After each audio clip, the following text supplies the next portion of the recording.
War is ravaging our lands.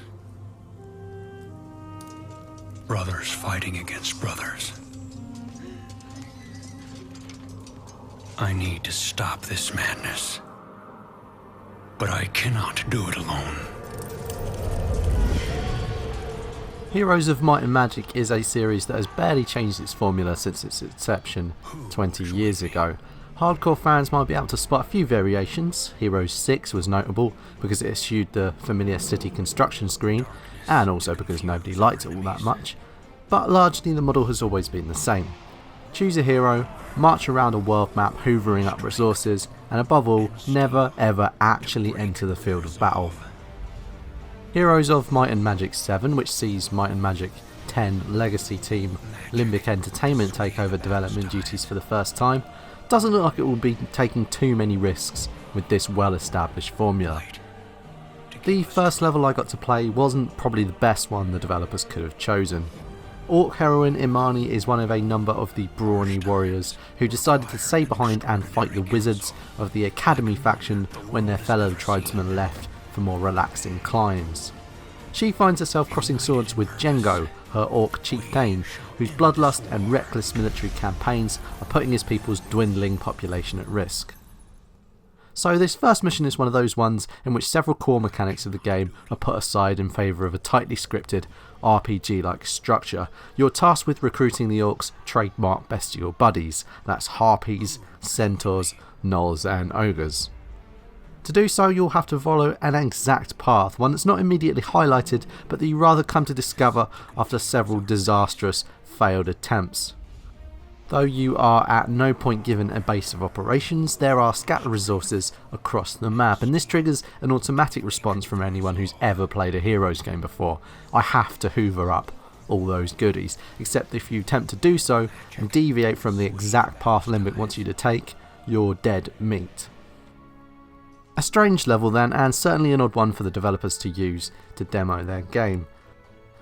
An AI opponent with a superior army dogs you as you travel. Now I managed to beat him and thought that might let me explore at my leisure. The very next turn he came back with almost exactly the same army and beat me into dust. There's a dam that needs to be destroyed at the end of the level. Smart Money suggests you need to battle your way through the hideously overpowered enemy forces to get next to it, then find a way to break it. Actually, as one of the team pointed out after I'd been floundering for a few minutes, you need to destroy a big floating pyramid way off to the right instead. How could I possibly have missed that?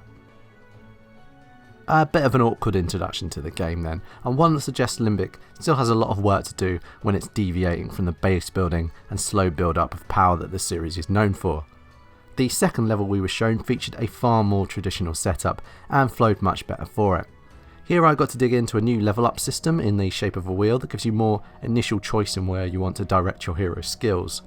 Rather than locking away certain skills for higher levels or randomising your progression choices as the series has done in the past, here you can pretty much choose where you want to head your character in from the start.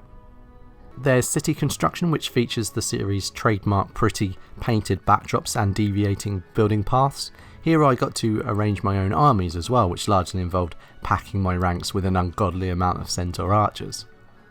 Fans of the game's charmingly overblown lore will enjoy another chapter of heroic daring-do from each of the game's 7 factions. Each franchise brings another iteration in the visual design for each of these races, and from what I've seen so far, both the Arabian-inspired wizards of the Academy and their desert camo orc rivals are looking pretty stylish thanks to some solid visual design and good use of the Unreal 3 engine. Combat brings a few new tricks and skills, but largely remains as tactically complex and enjoyable as ever. There's lots of master here, including a revised bloodlust mechanic for the orcs, which can be exploited with the right hero skills, and a bunch of other skills for you to choose depending on what you want your hero to focus in. All this is good stuff, but it is telling that the series is far more comfortable when it sticks to its roots. The nature of Heroes' open, trinket-cluttered maps sits very poorly with any attempt to push the player down a specific route, especially when the objectives are vague and the solutions unintuitive.